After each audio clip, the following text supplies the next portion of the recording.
എടാ ബെൻസേ, ബെൻസല്ല മാരുതി. മാരുതിയാണോ ബെൻസാണോ എന്ന് ഇനി നാട്ടുകാർ തീരുമാനിച്ചോളൂ.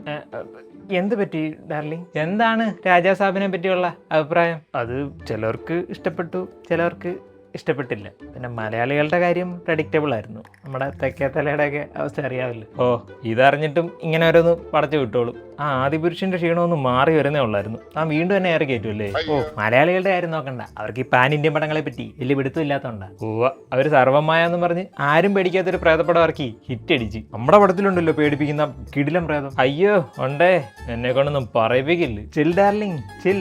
അവന്റെ ചില്ല് പാൻ ഇന്ത്യൻ പടം എന്നും പറഞ്ഞും ഓരോന്ന് പടച്ചു വിട്ടോളൂ. ഡാർലിംഗ്, നിങ്ങൾ ഇന്ത്യസ് ബിഗ്ഗസ്റ്റ് സൂപ്പർ സ്റ്റാർ അല്ലേ? പടം ഏതായാലും ഹിറ്റ് അടിക്കും. ആ അടിക്കും, നാട്ടുകാരായിരിക്കും.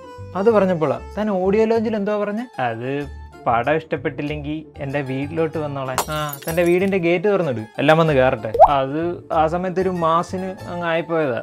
അതേതിലും പോട്ടെ, നമുക്കിതിൻ്റെ പാർട്ട് 2 എപ്പോൾ ചെയ്യാം?